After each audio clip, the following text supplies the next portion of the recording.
ॐ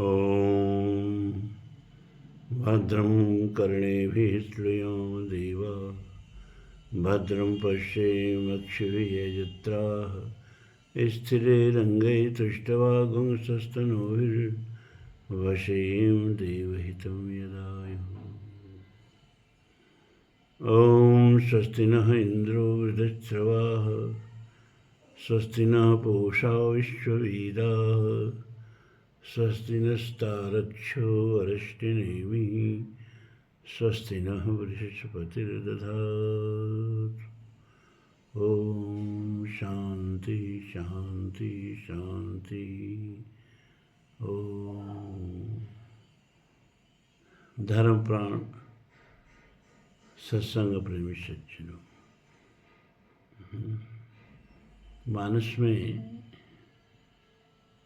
एक अर्धाली आती है। कौशल्या जी कहती हैं कि जे दिन गए तुम्हें बिन देखे सो बिरंच जन पारहि लेके। भगवान राम से कि जो दिन तुमको देखे बिना बीत गए, ब्रह्मा से मैं यही निवेदन करूंगी कि वे दिन हमारे उम्र में से निकाल दें। वो मेरी उम्र में, मेरे आयु में वे दिन हो ही नहीं। कौन दिन? जो दिन बिना तुम्हें देखे बीत गए। तो यही मेरा कहने का मन कर रहा है कि जो दिन बिना आप लोगों से संबोधित हुए, बिना आप लोगों को कुछ अध्यात्म ज्ञान दिए बीत गए, तो मैं यही कहूँगा कि हे परमात्मा, मेरे आय से उस दिन को निकाल बाहर करिए। तो अपने को फिर से एक तरह से रिस्टोर करके आप लोगों से कुछ संवाद करने के लिए मुखातिब हूँ। ये हल्की बात है कि संवाद थोड़ा छोटा होगा। तो मुंडकोपनिषद चल रहा था। मुंडकोपनिषद का प्रथम मुंडक का दूसरे खंड का आज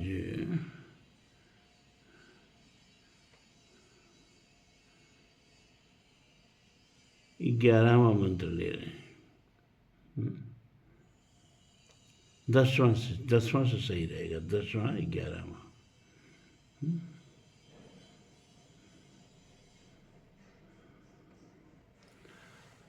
देखो, दो चीजें होती हैं, श्रेय और प्रिय, और दोनों में सुख अंतर्निहित होता है, दोनों में आनंद अंतर्निहित होता है। बस अंतर इतना ही होता है कि श्रेय का जो आनंद है वो अतीन्द्रिय होता है, शाश्वत होता है, सनातन होता है, चिरंतन होता है। और प्रिय का जो आनंद है वह इंद्रिय जन्य सुख को कहते हैं। जो शरीर से प्राप्त किया जाए उस आनंद को कहते हैं। शरीरोपभोग को संसारोपभोग को कहते हैं। संसार में जो सुख है, इंद्रियों से उस सुख को लूटना, उस सुख को भोगना, इसको प्रिय कहते हैं। तो प्रिय जो है ना, वो नष्ट हो जाता है, वो नष्ट प्राय है। चाहे जितना लंबा हो, लेकिन शाश्वत नहीं रहता, सनातन नहीं रहता। तो कठोपनिषद में एक मंत्र आया है कि जो बाल बुद्धि हैं वो तो प्रिय के पीछे ही भागते हैं, क्योंकि वह शरीर से जन्य, इंद्रिय जन्य सुख है।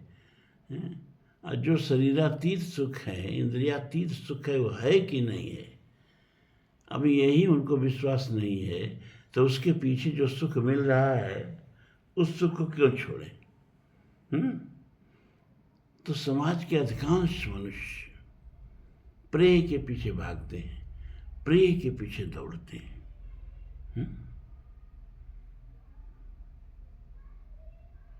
और हमारे वेदों ने और हमारे शास्त्रों ने दोनों सुख की व्यवस्था की है और दोनों सुख की प्रशंसा भी की है और दोनों सुख की निंदा भी की है। ईशावास्योपनिषद का वो मंत्र याद नहीं होगा आपको कि अंधः तमः प्रविशन्ति एव विद्यायाम उपास्ते या एव विद्यायाम रता ततो भूय उते तमो एव विद्यायाम उपास्ते। जो प्रेय के उपासना में ही लगे रहते हैं, पता नहीं गहरे से गहरे गड्ढे में गिर जाते हैं, लेकिन उससे भी गहरे गड्ढे में वो गिरते हैं जो केवल श्रेय के पीछे दौड़ते रहते हैं।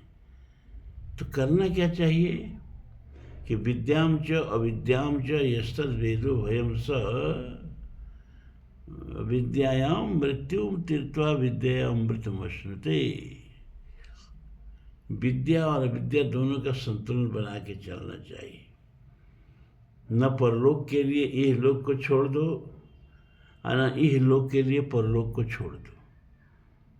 नहीं, दोनों में किसी को भी छोड़े तुम्हारी हालत उस पक्षी की तरह होगी जिसका एक पंख कट गया, बेचारा एक पंख छोड़ने की कोशिश कर रहा है। हमको दोनों पंखों से उड़ान भरनी है। श्रेय और प्रेय, इन दोनों पंखों से हमको ऊंचाइयों को प्राप्त करना है। लेकिन कहीं कहीं शास्त्रों में प्रेय की निंदा देखने को मिलेगी आपको। क्यों? क्योंकि ज़्यादातर लोग उसी के पीछे भागते हैं। तो श्रेय के पीछे कोई जाता ही नहीं, और श्रेय की निंदा कर दो तो जो भी कुछ लोग चल रहे हैं वो चलना बंद कर देंगे। लेकिन यथार्थ ये है कि जीवन में श्रेय और प्रेय दोनों का संतुलन होना चाहिए। आप लोगों ने दोनों का संतुलन कमोबेश बना के रखा है। यही कारण है कि आप सत्संग में आके बैठ गए हो।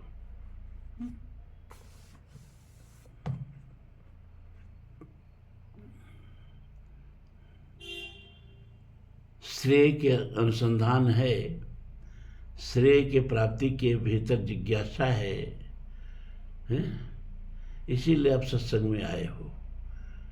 और प्रेय को इतना अर्जित किया है आपने कि सत्संग में आने की जिंदगी, ये संसार आपको फुर्सत दे रही है।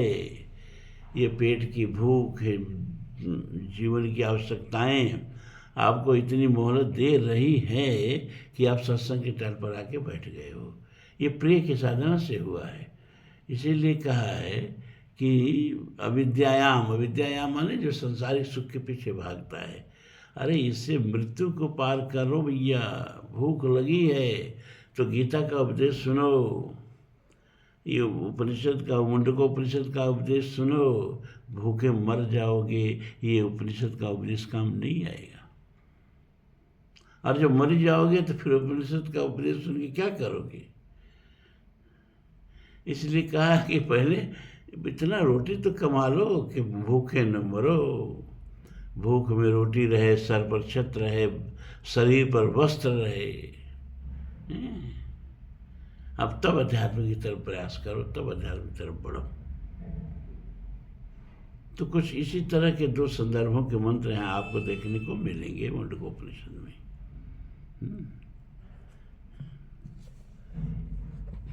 तो 10वां मंत्र है इष्टापुरतम मन्यमाना वरिष्ठम नान श्रेयो वेदयंत्रे प्रमूढ़ा नाकस्य पृष्ठे ते सुकृतेन भूतेत्मं लोकम हीनतरम वा विशन्ति। अभी चश्मा बना नहीं है, पुराना वाला ही है। इतनी सामर्थ्य तो होगी, चश्मा की दुकान पर चले जाएं तब बनवा में। इष्टापुरतम मन्यमाना वरिष्ठम नानत श्रेयो वेदयन्ते प्रमूढ़ा नाकस्य पृष्ठे ते सुकृते अनुभूतेमं लोकम हीनतरम वा विशन्ति। इष्टापुरतम, इष्ट और पुरत, ये दोनों सकाम कर्मों को कहा जाता है। वेदोक्त जो कर्म स्वर्ग आदि की प्राप्ति के लिए किए जाते हैं उनको इष्ट कहते हैं।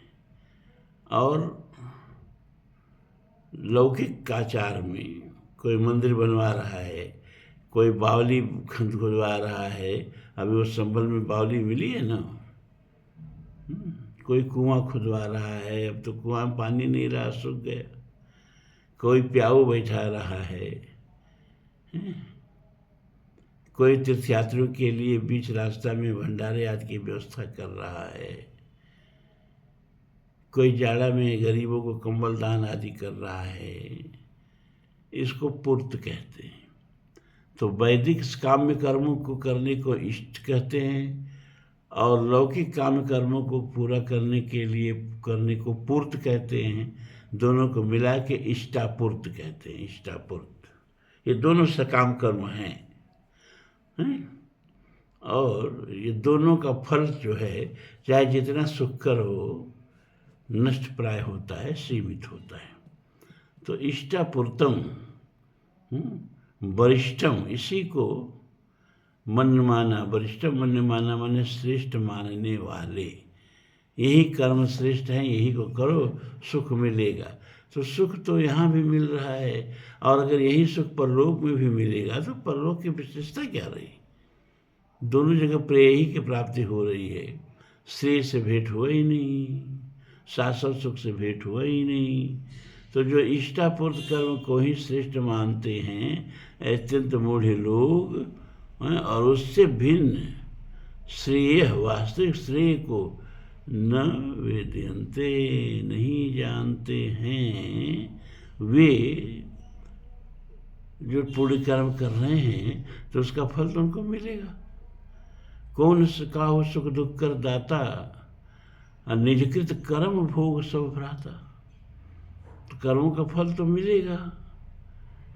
तो क्या मिलता है कि नाक्यस्य पृष्ठे अनुभूत्वा,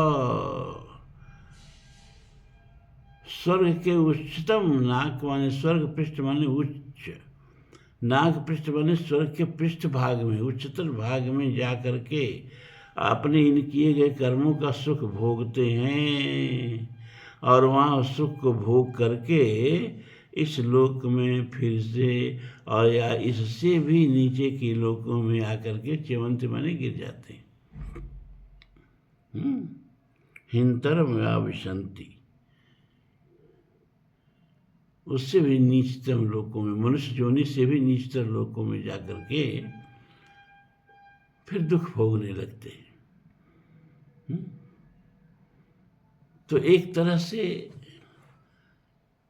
इस मंत्र में प्रेय की स्वीकृति भी दिया, इष्टापूर्त कर्मों की स्वीकृति भी दिया है? और यही सब कुछ नहीं है, यही सुख नहीं है, इसी को सुख मानने वाले को मूढ़ भी कह दिया।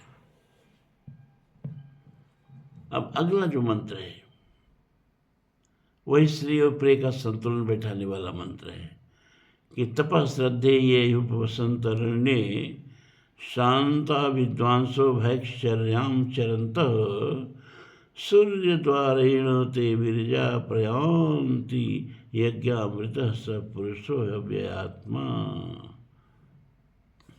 तपः श्रद्धेये ही उपवसंत अरण्ये, जो अरण्य में वास करके, ही माने किंतु, ये माने जो, अरण्य में निवास करने वाले शांत स्वभाव वाले विद्वान।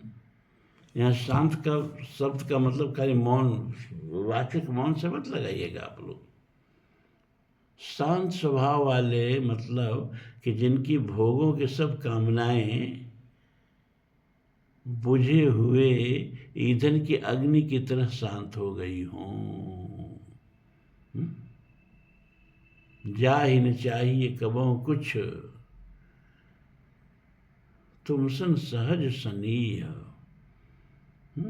जो निरपेक्ष हैं, निरपेक्ष मुनिर शांतम निर्वैरम समदर्शनम अनुप्रजाम में हम नित्यम पूयेत त्वग्रेणुभिः। श्रीमद् भागवत।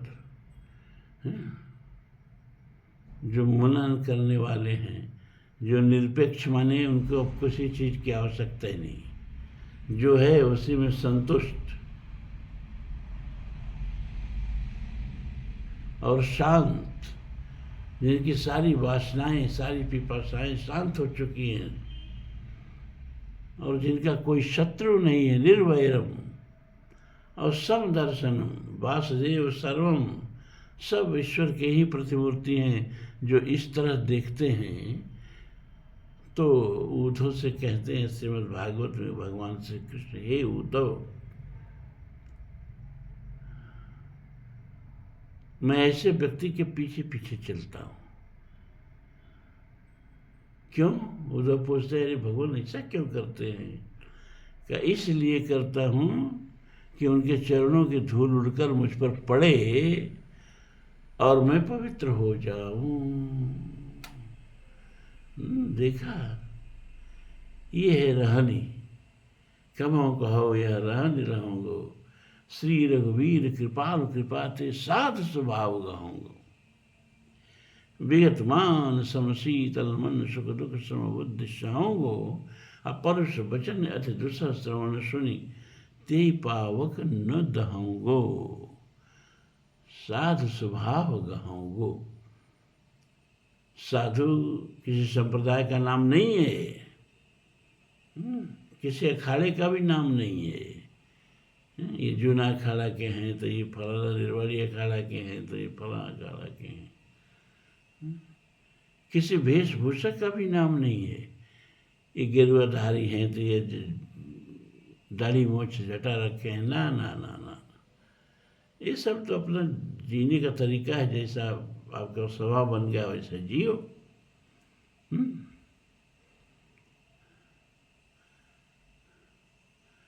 साधु जो है ना, वो स्वभाव को कहते हैं। पर उपकार वचन मन काया, साधु स्वभाव सहज खगराया। स्वभाव, साधु स्वभाव, स्वभाव को साधु कहते हैं।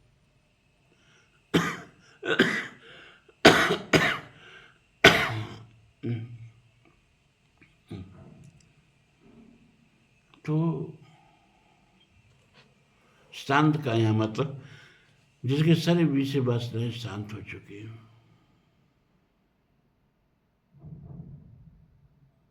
ऐसे विद्वान भैक्षर्याम चरंत, तथा भिक्षा के लिए विचरने वाले। अब यहाँ भी बड़ी बात है। भिक्षा एक वृत्ति है, लेकिन इसका परिणाम अलग अलग है भैया। आप भिखारियों को देखते हैं, रात दिन कटोरा लेके द्वार इस द्वार इस द्वार इस द्वार। तीर्थों में चले जाइए तो वहाँ भी पीछे पीछे लग जाते हैं, बाबू दे दो कुछ, बाबू दे दो कुछ। ये वो भिक्षा नहीं है कि वो सन्यासी हैं इसलिए भिक्षा मांग रहे हैं, नहीं। एक तो उनके हाथ में भी भीख का कटोरा है और एक भगवान बुद्ध के हाथ में भी भीख का कटोरा है। दोनों में बड़ा अंतर है। बुद्ध जो पीछे छोड़ के आए हैं, ये सारे भिखारी उसी को प्राप्त करने के लिए भीख मांग रहे हैं। वो गरीब होने के लिए भीख नहीं मांग रहे हैं, धनाढ्य होने के लिए भीख मांग रहे हैं। हो ना, वो बात रखी है। और एक बुद्ध है जो सब कुछ त्याग के हाथ में भीख का कटोरा ले लिए, सारी सुख सुविधा, सारा संसार। बड़ा गाली सुनते थे भगवान बुद्ध। कोई कोई को जो आदत होती है, अरे भीख मांग रहे हो, कुछ करके खाते, कुछ कमा के खाते, हट्टे कट्टे मोटे मुस्टंडे, लंबे चौड़े लग रहे हो, भीख मांग रहे हो। ऐसे बुद्ध को भी फटकारा जाता था। एक बार एक गृहस्थ ने बड़ी गाली दी उनको। बुद्ध सुनते रहे, भीख मांगने गए थे, सुनते रहे। जब भरपेट गाली दे दिया तो भगवान बुद्ध ने कहा, बनते आपसे कुछ पूछना चाहता हूँ। कहा, पूछ, क्या पूछना चाहता है? पूछना चाहता हूँ, पूछो। उन्होंने कहा, अच्छा आपने मुझे कोई चीज़ दी और मैंने उसको नहीं ली, तो चीज़ किसकी हुई? उसने कहा, महामूर्ख पालू पड़ते हो भैया, वो चीज़ हमारी हुई। हमने दिया, तुमने नहीं लिया, तो फिर चीज़ हमारी हो गई। तो भंते, आपने जो इतना शुभाशीष मुझे दिया है, वो सब मैंने लिया नहीं, सब किसकी हुई? तब तो उसका दिमाग चकराया, अरे बाप रे, तो साधारण भिक्षुक नहीं लग रहा है, ये तो भिक्षुक है ही नहीं, ये तो कोई उस बुद्धत्व को प्राप्त व्यक्ति लग रहा है। और उसके चरणों पर गिर पड़ा बुद्ध के। तो एक ही कर्म करने के पीछे जब उद्देश्य बदल जाता है तो कर्म का मूल्य बदल जाता है। अब तो इधर बड़े अस्पतालों का अनुभव हमको हो गया। कई अस्पताल तो डॉक्टर साहब के ही सौजन्य से हो आया। अथर्वा में भी गया, अर्वाचीन में भी गया, अपने दम पर भी कई अस्पतालों में, 5-6 अस्पतालों में। हमें लगता है कि बनारस का कोई अस्पताल छूटने वाला नहीं है। हमने देखा है कि डॉक्टरी भी 2 प्रकार से की जा सकती है। एक तो धन कमाने के लिए, और एक नारायण सेवा समझ करके। हर मरीज नारायण है और उसकी सेवा समझ करके धन कहाँ जाएगा, वो तो आएगा ही। नयाचे तवाची रमा होए दासी, मराठी की एक कहावत है तुकाराम की। नयाचे तवाची, जो याचना नहीं करता है ना, ये लक्ष्मी उसी के पीछे पीछे दौड़ती है। और जो लक्ष्मी के पीछे पीछे दौड़ता है, लक्ष्मी इतनी तेज भागती है उसको पकड़ भी नहीं आती है। तो एक धनोपार्जन के लिए भी डॉक्टरी की जाती है, और एक जो है वो जन सामान्य की, दीन दुखी की, इससे बढ़िया कोई कर्म नहीं है। कोई संतों का कोई भी कर्म इससे बढ़िया नहीं पा सकता, क्योंकि सबसे उच्च कोटि की तपस्या जो है उसे शास्त्रों में सेवा ही बताई गई है। हनुमान जी को इसी सेवा धर्म की दीक्षा दी थी भगवान राम ने, कि सो अनन्य जाके ये मत टरई हनुमंत, मैं सेवक सचराचर रूप स्वामी भगवंत। अर्जुन, अरे क्षमा कर, हनुमान जो मेरे पीछे पीछे लगे रहते हैं, सुबह शाम घंटी बजा करके मंदिर में जा करके, और दोनों हाथ जोड़ के गियाते रहते हैं, वो मेरे किसी काम की नहीं है। उनकी तरफ तो मैं आँख उठा के देखता भी नहीं हूँ। वो अपने को चाहे जितना बड़ा भक्त समझें, हैं? मांगने ही के लिए मेरे पास आते हो तो कैसा भक्त रे भैया। भज सेवायाम धातु से भक्त शब्द बना है ना, भजन शब्द बना है ना। जो सेवा करे उसको भक्त कहते हैं। जो राष्ट्र की सेवा करे राष्ट्र भक्त, जो समाज की सेवा करे समाज भक्त, जो ईश्वर की सेवा करे वो ईश्वर भक्त।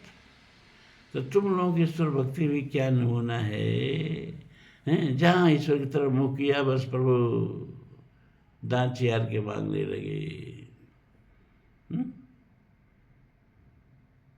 तो भगवान आपके तरफ उसी भाव से दिखता है, हिकारत से, जिससे आप मंदिर वंदिर में जाते हो। अब तो कितना हिंदू दरगाह में भी जाते हैं,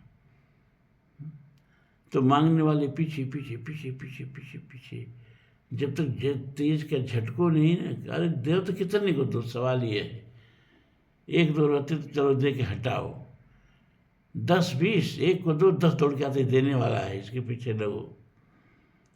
तो जितना आप हिकारत उनको झटकारते, हटो हटो हटो हटो, ऐसे ही मंदिरों में आके घिघियाने वाले को भगवान हिकारत से देखते हैं। और आप देखते हो कि पुजारी है जो ज्यों गए तो चाहे पुलिस वाले लगे रहते हैं, धक्का मार के हटो हटो हटो हटो, इसी के पात्र हो आप। मांगने के लिए तो ईश्वर के यहाँ जाओ ही मत। अगर ईश्वर से मांगना पड़ा ना तो ईश्वर ईश्वर नहीं है। जिसको हमारी आवश्यकताओं का ज्ञान न हो, उसको ज्ञान कराना पड़े, वो कैसा अंतर्यामी, वो कैसा ईश्वर। अरे ईश्वर सबके हृदय को जानता है, सबकी आवश्यकताओं को जानता है, सबके मनोकामनाओं को जानता है। जिसके मनोकामना पूरा करने लायक होती है कर देता है, नहीं करने लायक होती है नहीं करता है। कर दे तो भी धन्यवाद, नहीं कर दे तो भी धन्यवाद। मांगना नहीं, ईश्वर से भी मांगना नहीं। मांगन भली न बाप सो जो विधि राखे, राम तुलसी ने कहा।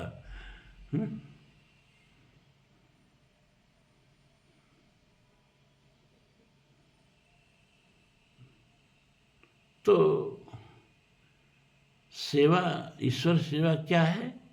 जो ईश्वर के काम को करे वो ईश्वर की सेवा है। ईश्वर का काम क्या है? ईश्वर का काम है ईश्वर की दुनिया को सुंदर बना के रखना। ईश्वर की सारा ये जो ब्रह्म संसार है ना, सारे जीव जंतु जो है ना, ये सब ईश्वर का अपनी गृहस्थी है। उसकी गृहस्थी के सुचारू संचालन में सहयोग करना, जहाँ तक बन सके दीन दुखियों की सेवा करना, जहाँ तक बन सके, ये ईश्वर की भक्ति है। और हनुमान को यही शिक्षा देते हैं भगवान राम, सो अनन्य जाके यस मति न टरई हनुमंत, मैं सेवक सचराचर रूप स्वामी भगवंत। ये चर अचर सब भगवान का ही रूप है, और इसको जो सेवा भाव से लगा हुआ है, जहाँ जहाँ सेवा की आवश्यकता है वहाँ वहाँ लगा हुआ है, वही मेरा अनन्य भक्त है। और रात दिन जो मंदिर खांच घला है ना, और सारी स्तुति पढ़ डाला है, और दांत चियार चियार के पता नहीं क्या क्या मांग डाला है, न उसको याद है न मुझको याद है। ऐसा सब तो मैं इससे सब आँख उठा के भी नहीं देखता हूँ। ये सब भक्त नहीं है। हाँ।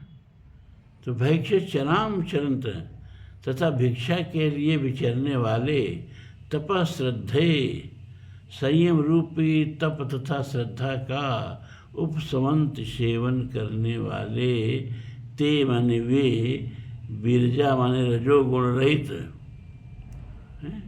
पाप कर्मों से शुद्ध हुआ, सूर्य द्वारेण सूर्य के मार्ग से, प्रयांति माने वहाँ चले जाते हैं, यत्र ही जहाँ पर वह अमृत यानी जन्म मृत्यु से रहित नित्य अविनाशी पुरुष विद्यमान रहता है।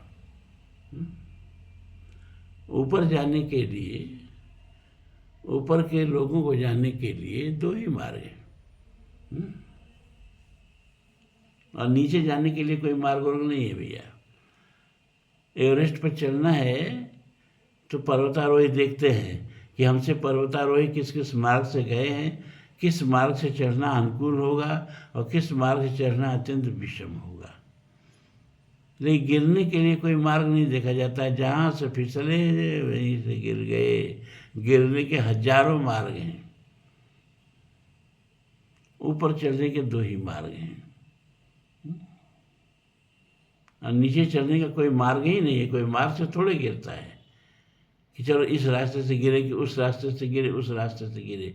गिरने का कोई रास्ता नहीं, जहाँ से फिसल जाओ वहीं से गिर पड़ो। ऊपर चढ़ने के रास्ते। किसी कवि ने लिखा, बहुत सही लिखा, कि हजारों रास्ते जाते हैं स्वर्ग को मगर। क्यों? क्योंकि सारे शास्त्र, पुराण, उपनिषद, कुरान, बाइबिल सब जन्नत और स्वर्ग जाने का ही ना मार्ग बताते हैं। हजारों धर्म है और सब नरक जाने का कोई रास्ता नहीं बताता है, सब जो स्वर्ग जाने का ही रास्ता बताते हैं। तो हजारों रास्ते जाते हैं स्वर्ग को मगर उन पर चलते हुए कोई दो चार मिले। कोई भी रास्ता नरक को नहीं जाता है मगर दीवार तोड़ घुसने को हजारों तैयार मिले। तो ऊपर चढ़ने के दो ही मार्ग हमारे शास्त्रों ने बताया, ज्योति मार्ग या सूर्ययान मार्ग और धूम्र मार्ग या चंद्रायन मार्ग।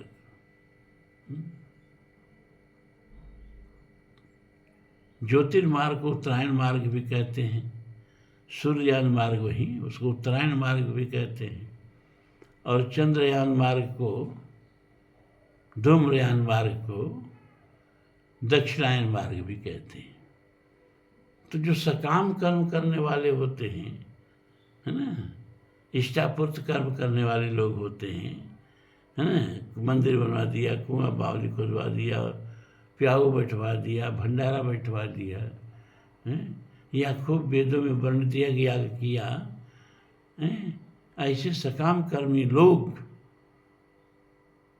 इस धूम्र मार्ग से, इस चंद्र मार्ग से, इस दक्षिणायन मार्ग से ऊपर जाते हैं और वहाँ पितृलोक में निवास करके और फिर अपना पुण्य खत्म होने पर नीचे ढकेल दिए जाते हैं, नीचे मृतलोक में गिर पड़ते हैं। लेकिन जो निष्काम कर्म योगी हैं, जिन्होंने सकाम भावना से कर्म नहीं किया,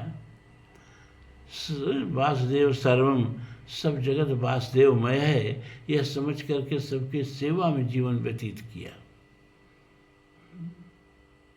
बाहर से अभी वही कर्म करते हुए दिखेंगे जो सकाम कर्म करते हुए दिखेंगे। जो डॉक्टर पैसा कमाने के लिए मरीजों का सेवा कर रहा है और जो नारायण सेवा समझ के कर रहा है, बाहर से देखने पर दोनों की सेवा एक तरह की ही लगेगी, लेकिन दोनों के फल अलग अलग हो जाएंगे। तो जो निष्काम कर्म योगी हैं, जो ईश्वर के प्रीत्यर्थ कर्म किए हैं, जो कर्म के फल में कोई आकांक्षा नहीं रखते हैं, केवल कर्तव्य कर्म समझ करके कर्म संपादन किए हैं, वे लोग ज्योति मार्ग से, सूर्ययान मार्ग से, उत्तरायण मार्ग से ऊपर चढ़ते चढ़ते कभी ब्रह्मलोक को, कभी उससे ऊपर के लोगों को, अंत में यद गत्वा न निवर्ते तद धाम परम मम, जहाँ जाके आना जाना रुक जाता है, उस ईश्वर के लोक को चले जाते हैं। इसको क्रमेण मुक्ति कहते हैं। और जो ज्ञानी होते हैं उनको ये सब सीढ़ी मीढ़ी चढ़ के कहीं आना जाना नहीं पड़ता है, उनको जो मुक्ति मिलती है उसको सद्देह मुक्ति कहते हैं। तो आज इतना ही। अब देखें कि स्वास्थ्य फिर सही काम देगा तो कल भी वीडियो बनेगी। अब तो हमारे स्वास्थ्य पर आज भी स्वास्थ्य लड़के अब मुँह सूख गया है दम बोलते बोलते। ये वीडियो आपके लिए बनाया हूँ। आप लोगों की दुआ है, आप लोगों का की प्रार्थना है, जो मौत के दरवाजे में जा जाके फिर लौटाता हूँ। और हमारे और मौत के बीच में सबसे बड़ा व्याधा है डॉक्टर साहब ये मौत को लौटवा देते हैं कि अभी नहीं, अभी इनकी हम लोगों को आवश्यकता है, अभी नहीं छोड़ेंगे भैया। अब इसके लिए उनको क्या क्या उद्यम करना पड़ता है, अब तो वही जाने। और हमारे पास तो आप लोगों के इस दुआ का, आप लोगों की इस प्रार्थना का और डॉक्टर साहब के इस क्या कहें भावना का, हमारे प्रति जो उनके मन में प्रेम है, सम्मान है, सम्मान प्रेम वो छोटी चीज़ हो जा रही है। मेरे प्रति जो उनका अपनापन है, I have no words to thank. उनको धन्यवाद देने के लिए मेरे पास शब्द ही नहीं है। आज इतना ही। ओम पूर्णमदः पूर्णमिदं पूर्णात् पूर्णमुदच्यते पूर्णस्य पूर्णमादाय पूर्णमेवावशिष्यते। सर्वे भवन्तु सुखिनः, सर्वे सन्तु निरामयाः, सर्वे भद्राणि पश्यन्तु, मा कश्चित् दुःखभाग् भवेत्। असतो मा सद्गमय, तमसो मा ज्योतिर्गमय, मृत्योर्मा अमृतं गमय। ओम शांति शांति शांति। ओम धर्म की जय हो, अधर्म का नाश हो, प्राणियों में सद्भावना हो, विश्व का कल्याण हो। ओम हर हर महादेव।